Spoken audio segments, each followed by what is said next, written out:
चलिए ध्यान दीजिए। देखिए आपके सामने एक क्वेश्चन है। ये क्लास 12 के लिए बहुत महत्वपूर्ण क्वेश्चन है, परीक्षा में बड़ा पूछता है।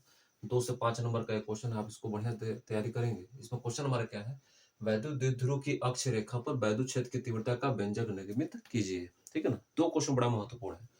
वैद्युत द्विध्रुव की अक्ष रेखा पर और दूसरा पूछेगा निरक्ष रेखा पर, एक अक्ष रेखा पर और एक निरक्ष रेखा पर वैद्युत क्षेत्र की तीव्रता का व्यंजक निगमित कीजिए, मतलब डेरिवेशन उसका कीजिए कि कैसे वो सूत्र आता है। फिलहाल आप समझ लीजिए कि वैद्युत क्षेत्र की तीव्रता अक्ष स्थिति में निकालते हैं, अक्ष रेखा या अक्ष स्थिति में, तो उसका फॉर्मूला यह होता है, यह है अक्ष स्थिति में वैद्युत क्षेत्र की तीव्रता, किसके लिए, वैद्युत द्विध्रुव के लिए। और यह जो सूत्र है इसी से मिलकर बना है, मतलब जब परावैद्युतांक के का प्रयोग करते हैं तब वैद्युत क्षेत्र की तीव्रता का व्यंजक E equal to 1/4 pi epsilon naught into Q 2p बटा आर क्यू होता है। तो ये परावैद्युतांक जब होगा तो इसका प्रयोग करेंगे, परावैद्युतांक नहीं होगा तब इस वैद्युत क्षेत्र की तीव्रता का व्यंजक निगमित करेंगे। आइए बहुत अच्छी तरह से मैं आपको समझाऊंगा, जिससे आपको परीक्षा में इससे क्या होगा, लाभ होगा। ये देखिए, तो हमने एक समायोजन बनाया है। यह समायोजन कैसा है, वैद्युत द्विध्रुव का ये एक समायोजन है। इस समायोजन में क्या होगा कि दो बिंदु आवेश, भिन्न भिन्न बिंदु आवेश, एक आवेश माइनस क्यू है और एक क्या आवेश क्या है, प्लस क्यू है। ये दोनों आवेश एक दूसरे से अल्प दूरी यानी 2l पर रखे गए हैं। किसी भी माध्यम में यदि वैद्युत द्विध्रुव का समायोजन इस प्रकार लिखा गया हो, जिसमें एक माइनस क्यू आवेश हो, एक प्लस क्यू आवेश हो और दोनों आवेश एक दूसरे से अल्प दूरी पर रखे हो, तो ऐसा समायोजन क्या कहलाता है, वैद्युत द्विध्रुव कहलाता है। और आपके सामने एक वैद्युत द्विध्रुव समायोजन हमने बनाया है। अब इसके अक्ष बिंदु मतलब मध्य बिंदु से आर दूरी पर एक बिंदु P क्या है, स्थित है। इस वैद्युत द्विध्रुव समायोजन में एक माइनस क्यू आवेश, एक प्लस क्यू आवेश है और इसके अक्ष बिंदु O से, यानी ठीक जो बीच में बिंदु है उससे आर दूरी पर वैद्युत क्षेत्र की तीव्रता बिंदु E पर निकालनी है हमको। और उसका तीव्रता का सूत्र ये दोनों होता है, देख लीजिए। तो कैसे निकालेंगे, क्या करेंगे कि प्लस क्यू आवेश जो बिंदु बी पर रखा गया है उसकी दूरी बिंदु पी से ज्ञात करेंगे, और जो बिंदु ए पर माइनस क्यू आवेश रखा है उसकी दूरी बिंदु पी से ज्ञात करेंगे, यानी बिंदु पी से बी और ए की दूरी क्या करेंगे, ज्ञात करेंगे। देखिए कैसे ज्ञात करते हैं। यदि बिंदु ओ क्या है, एक मध्य बिंदु माना जाए, अक्ष बिंदु, तो मध्य बिंदु मान लेंगे तो टोटल दूरी कितनी है, 2l है। तो अगर टोटल दूरी 2l है और ओ इसका मध्य बिंदु है, इसलिए हाफ हाफ में टूटेगा, यल भाग में टूट जाएगा। तो अगर माइनस क्यू आवेश से ए की दूरी पी से नापनी है तो यह दूरी कितनी होगी, यहाँ देखिए यह दूरी कितनी है, यल है, और यहाँ से यहाँ दूरी कितनी है, आर है। तो टोटल दूरी कितनी होगी, आर प्लस यल। और बिंदु बी से अगर पी की दूरी निकालनी है तो यह दूरी कितनी है, आर, और यह दूरी कितनी है, एल। तो यह दूरी इसमें से क्या करेंगे, घटा देंगे तो आर माइनस एल निकल जाएगा। इसका मतलब बिंदु पी की ए से दूरी आर प्लस एल है और बिंदु बी की पी से दूरी आर माइनस यल है। अब दूरियां दो भाग में निकल गई, दूरी ही मेन चाहिए। अगर दूरी निकल गया तो वैद्युत क्षेत्र की तीव्रता ज्ञात कर सकते हैं। ध्यान रखें, फिर दोहरा रहे हैं, माइनस क्यू आवेश से पी की दूरी कितनी है, आर प्लस यल, और प्लस क्यू आवेश से पी की दूरी कितनी है, आर माइनस यल। अब आइए ये जो सूत्र निगमित करते हैं उसके लिए मेन सूत्र आप याद कर लीजिएगा। अगर एकल बिंदु आवेश से वैद्युत क्षेत्र की तीव्रता निकालते हैं तो E equal to 1/4 pi epsilon naught into Q by R square से निकालते हैं। अब हम इसको क्या करेंगे, दो भागों में विभाजित करेंगे।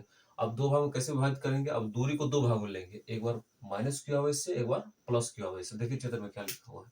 तो हम लोग क्या करेंगे, पहले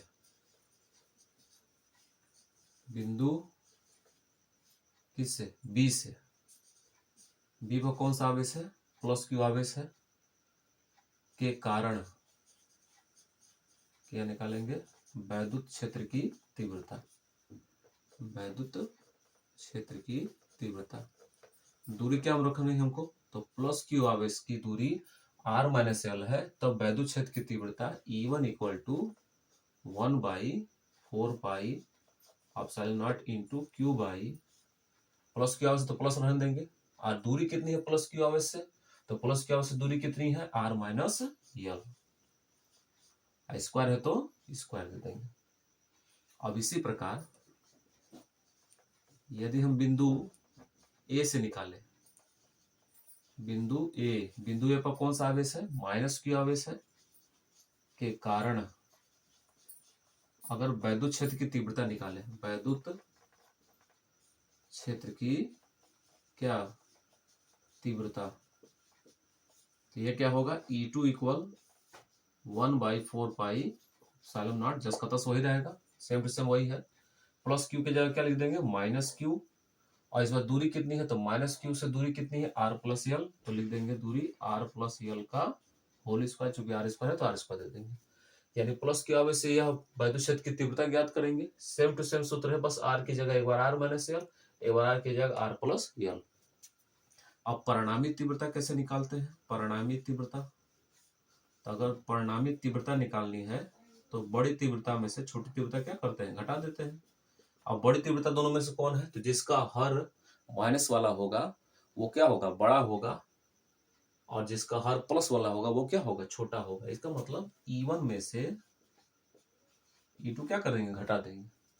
तो E1 कितना हमारे पास है, 1/4 pi epsilon naught into Q by नीचे कितना आर माइनस यल का होल स्क्वायर, और E2 घटाना है, तो E2 कितना हमारे पास है, माइनस क्यू, माइनस सूत्र वाला हो गया, और फिर क्या होगा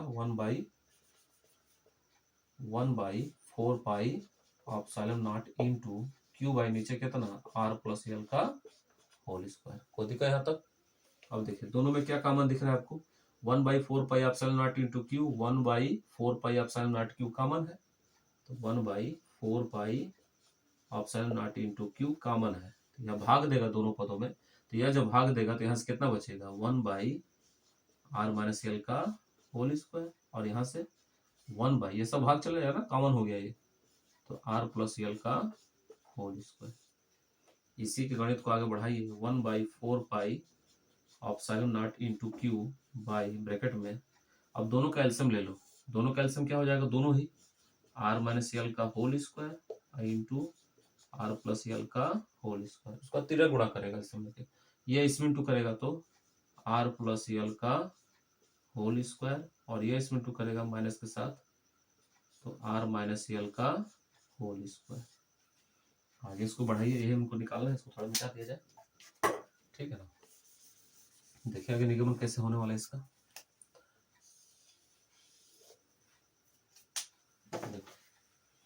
आगे क्या करेंगे, E equal to 1/4 pi epsilon naught into Q bracket में, आइए क्या करेंगे, इसको a प्लस बी के होल स्क्वायर तोड़ेंगे, a की जगह r है, b की जगह l है, तो a प्लस बी के होल स्क्वायर तोड़ेंगे इसको, तो a स्क्वायर मतलब r square plus b square मतलब l स्क्वायर प्लस 2ab मतलब 2rl।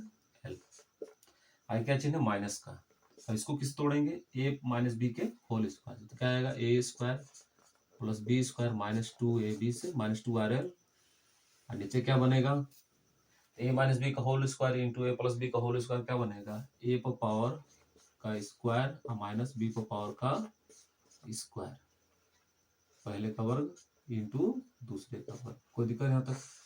आगे देखिए क्या करेंगे, तो E इक्वल टू हो जाएगा 1/4 pi epsilon naught into Q R square plus यल स्क्वायर प्लस 2rl, माइनस से ब्रैकेट खोल दो, तो तीनों पदों के चिन्ह बदलेंगे, आर स्क्वायर माइनस में हो जाएगा, यल स्क्वायर माइनस में हो जाएगा, 2rl क्या हो जाएगा, प्लस में हो जाएगा।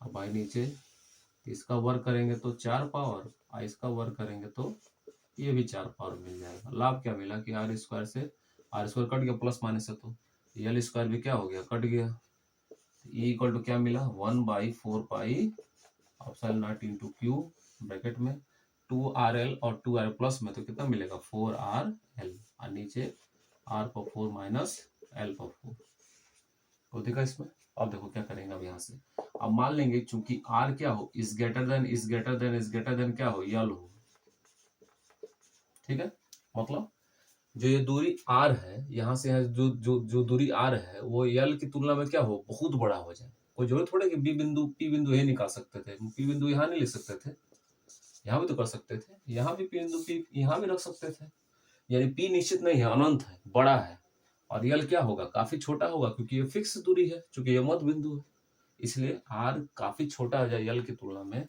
तो r बराबर क्या रख देंगे, l बराबर क्या रखने पर, 0 रखने पर। जो बहुत छोटा हो जाएगा तो मानेंगे बहुत छोटा हो गया तो 0 ही हो गया।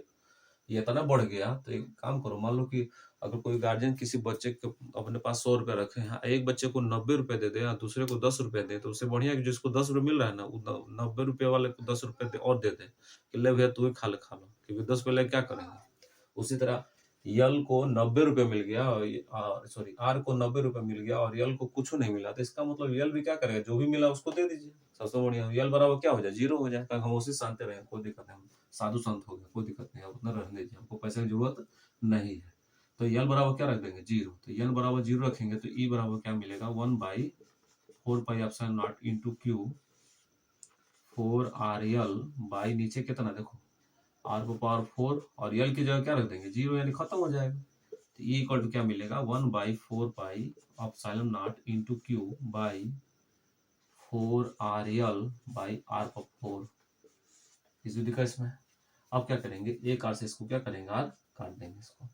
तो नीचे कितना बचा, 3 पावर आर का बचा 1/4 pi epsilon naught into Q 4 L by नीचे कितना आर क्यू। अब थोड़ा सेट करके सवाल को बनाइए, आगे देखिए E equal to 1/4 pi epsilon naught into, देखो ये 4 यल और Q है ना, तो क्या करें देखो 2 इंटू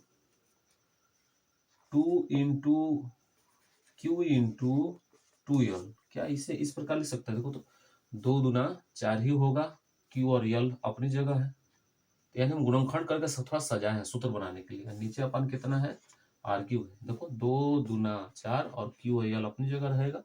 इसको इस तरह सेट कर दीजिएगा, क्योंकि फॉर्मूला किसका बनेगा, E equal to 1/4 pi epsilon naught into 2 Q into 2L को क्या कहते हैं, तो Q इंटू 2L को वैद्युत द्विध्रुव आघूर्ण कहते हैं।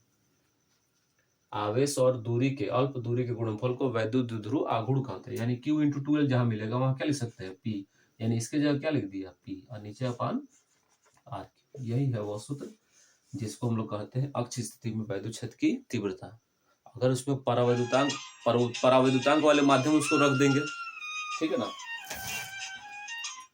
अगर उसको परावैद्युतांक वाले माध्यम में रख देंगे तब वैद्युत क्षेत्र की तीव्रता क्या होगी, E equal to 1/4 pi epsilon naught into Q into के, बस ये नीचे यहाँ इंटू के लग जाएगा और नीचे 2P बटा आर क्यू। आप इसी का निगमन अच्छी तरह परीक्षा के लिए क्या करिएगा, अभ्यास कर लीजिएगा, बड़ा महत्वपूर्ण है परीक्षा के लिए हेडिंग। तो इसको बढ़िया से स्क्रीनशॉट ले लीजिए और बढ़िया से घर बैठकर तैयारी कीजिएगा। तब तक के लिए जय हिंद जय भारत।